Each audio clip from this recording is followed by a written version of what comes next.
अस्सलामुअलैकुम, आप हैं दुनिया न्यूज़ के सिचुएशन रूम में आयला मलिक के साथ। हमारे आज के प्रोग्राम का मौजू है मोहतरमा बेनज़ीर कत्ल केस और क्या असल हक़ाइक़ सामने आ सकेंगे।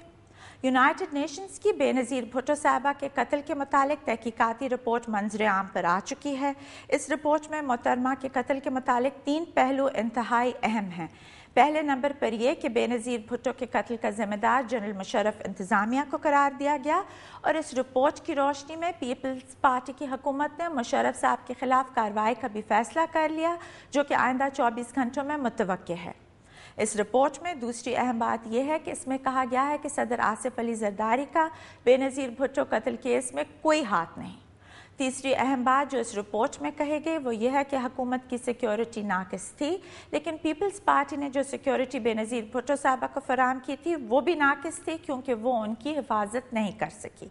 इस पर एक लीगल पॉइंट ऑफ व्यू लेने के लिए इस वक्त हमें ज्वाइन कर रहे हैं मारूफ कानूनदान उश्तर औसाफ साहब। अस्सलाम वालेकुम उश्तर। वालेकुम अस्सलाम जी, पीपल्स पार्टी की कोर कमेटी ने जी जनरल मुशर्रफ पे सारा मलबा डाल दिया है और उनके ऊपर केस परसू करने का फैसला किया है, तो इस पे लीगल पॉइंट ऑफ व्यू से इस बात में कितना वजन है? लीगल पॉइंट ऑफ व्यू तो आयला मैं आपसे बिल्कुल डिस्कस करूंगा, लेकिन परवेज़ मुशर्रफ के साथ जो उन्होंने हाथ डालने की बात की है, क्या ये अच्छा होता कि 12 अक्टूबर 1999 को भी इसी तरह उनका एटीट्यूड होता? क्योंकि शुरू दिन से जो बाशऊर लोग हैं और जो लोग इस मुल्क के रहने वाले हैं, जो इस की पल्स पे हाथ रखते हैं, वो पहले दिन से कह रहे हैं परवेज़ मुशर्रफ एक यूज़रपर था, परवेज़ मुशर्रफ एक आइन का बागी था, परवेज़ मुशर्रफ ने जो कुछ किया वो बिल्कुल गलत था। और अब चूँकि पीपल्स पार्टी के अपने ऊपर हाथ पड़ रहा है तो अब उसकी बात कर रहे हैं। ना सिर्फ परवेज़ मुशर्रफ के ऊपर बीबी के कत्ल का मुकदमा चलना चाहिए, बल्कि परवेज़ मुशर्रफ के ऊपर आइन से गद्दारी का, आइन को तोड़ने का, एक जमहूरी हुकूमत को ख़त्म करने का मुकदमा भी चलना चाहिए। अश्तर, कानून के मुताबिक जो यूनाइटेड नेशंस की रिपोर्ट है, इसकी रोशनी में मुशर्रफ साहब पे कत्ल का केस बन सकता है? देखिए, the report does not indict him, the report indicts the institution.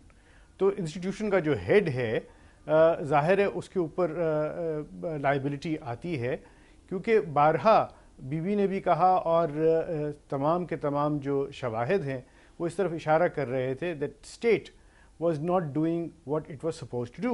लेकिन बीबी ने तो और लोगों का नाम भी लिया था और इसमें फिर इंटीरियर मिनिस्टर और सेक्रेटरी इंटीरियर, आईजी पंजाब, उन सब पे भी कत्ल का इल्ज़ाम आएगा। देखिए, बात यह है कि जो यूनाइटेड नेशंस की जो रिपोर्ट है वो बिल्कुल भी क्लैरिटी से ये बातें नहीं करती, लेकिन कोई चीज़ इस चीज़ को रोक नहीं रही, बल्कि मैं हैरान हूँ कि यूनाइटेड नेशंस की रिपोर्ट का इंतज़ार क्यों किया गया। इससे पहले इतने साल जो ज़ाया कर दिए गए, इन तमाम सालों में इसकी इन्वेस्टिगेशन हो सकती थी, करनी चाहिए थी। और ये इसका तसाहल का इल्ज़ाम जो है और इसका जो तमाम का तमाम बोझ है वो इस हुकूमत पर आएगा कि उन्होंने अभी तक इसके ऊपर कोई काम नहीं किया था। लेकिन जहां तक अश्तर, आप समझते हैं कि 2 साल का इंतजार जरूरी था और कानूनी नुक्ते नजर से ये रिपोर्ट बहुत अहम है? क्या ये हमारे मालूमात में इजाफा कर रही है? नहीं, मालूमात में तो कोई इजाफा नहीं हुआ, बल्कि उन्होंने हमारी मालूमात को मजमुआ बनाकर एक रिपोर्ट दे दी जो बहुत महंगी रिपोर्ट है, इसकी शायद ज़रूरत नहीं थी। बट नेवरदलेस आपका सवाल है कि लीगल इम्प्लिकेशंस क्या हैं, तो एक तो ये बात कहूँ कि जब कोई कत्ल हो जाए या कोई इस तरह का वाक़या हो तो उस पर स्टैच्यू ऑफ लिमिटेशन नहीं आता, यानी उसके ऊपर कोई टाइम की पाबंदी नहीं है। नंबर 2, जितनी जल्दी इसकी इन्वेस्टिगेशन की जाए उतना ज़्यादा अच्छा है।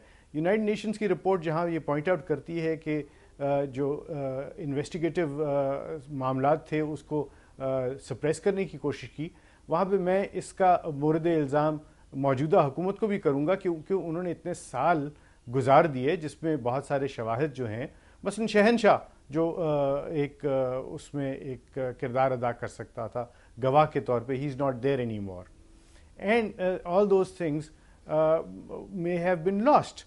बट नेवरदलेस ये एक ऐसा मामला है جس کو ایک لاجیکل اینڈ تک پہنچنا چاہیے. جی اشتر میں آپ سے یہ پوچھوں گی کہ اس میں آصف علی زرداری صاحب کو نام لے کے اور کہا گیا ہے کہ ان کا اس قتل کے ساتھ کوئی تعلق نہیں ہے, تو کیا اس کی لیگل ریکوائرمنٹ تھی؟ آئی ڈونٹ نو یہ کیوں اس طرح کی باتیں کی جا رہی ہیں. وائی از somebody saying فلاں ذمہ دار ہے اور فلاں نہیں ہے. میرا سوال ایک ہوگا اس کے اندر ایز اے لائر, وہ یہ کہ بی بی کو جو گاڑی میں جس کے اندر وہ محفوظ تھیں نکلنے کا مشورہ کس نے دیا, کس نے ان کو انسٹیگیٹ کیا, کس نے ان کو مجبور کیا گاڑی کے اندر سے سر باہر نکالنے کو. That is a question which needs to be answered and that will take us to whoever is the culprit in this matter. اس ایسپیکٹ کے اوپر بہت ضروری ہے کام کرنا. اشتر, یونائٹڈ نیشنز کی رپورٹ کے بعد رحمان ملک صاحب کی جو ذات ہے وہ بہت کنٹروورشل ہو گئی ہے. کہا جا رہا ہے کہ وہ جائے وقوع سے چلے گئے اور پھر ایک بندے بے نظیر بھٹو صاحبہ کی سیکیورٹی کا وہ خیال نہیں کر سکے تو پورا ملک ان کے حوالے کر دیا گیا ہے. آپ اس پر کیا کامنٹ کریں گے؟ I would not go into a media trial situation. ہمیں یہاں پہ بیٹھ کے we shouldn't be passing judgement on people. لیکن رحمان ملک صاحب کا جو بیہیویئر تھا اس دن, اس پہ کوئی ڈاؤٹس آتے ہیں کہ ڈو یو تھنک وہ بھی زرداری صاحب کی طرح کلیئر ہے؟ میں سمجھتا ہوں کہ everything is shrouded in mystery. I would not like to name one person اور the other, but I would like to say this مچ کہ اس کے اندر پراپر طریقے سے انویسٹیگیشن کا ہونا از حد ضروری ہے. اور میں پھر سے ریپیٹ کروں گا کہ جس آدمی نے, جن اشخاص نے, جن لوگوں نے بی بی کو کہا کہ وہ اس محفوظ گاڑی میں سے باہر نکلیں, وہ آپ کو بتا سکتے ہیں کہ ان کے محرکات کیا تھے. Number 1. Number 2, I am told that she received a call and I am also told کہ ان کے کال کا ریکارڈ جو ہے وہ کہیں پہ بھی اویلیبل نہیں ہے. یہ ایک بہت امپورٹنٹ فیکٹر ہے. تیسرا, سیکیورٹی لیبس جو ہے مجھے اس طرح نظر نہیں آ رہا, کیونکہ جلسہ گاہ سے تو وہ آ گئیں اور اس گاڑی میں آ گئیں اور اس گاڑی کے اندر باقی لوگ تو محفوظ رہے ماں سوائے بی بی کے, اور وہ اس میں ماری گئیں. تو these are the factors which have not been addressed by anybody and I would urge the government کہ اس کو بہت ضروری ہے اس کو ملحوظ خاطر رکھا جائے. Thank you very much Ashtar Ausaf sahab for being with us here today. ناظرین, آپ نے یونائٹڈ نیشنز کی رپورٹ کے اوپر ابھی لیگل پوائنٹ آف ویو سنا. یہاں پر ہم لیں گے ایک بریک, اور بریک کے بعد جنرل مشرف صاحب کا پوائنٹ آف ویو جاننے کے لیے ہمیں اسٹوڈیو میں جوائن کریں گے ریٹائرڈ جنرل راشد قریشی صاحب. ہمارے ساتھ رہیے گا.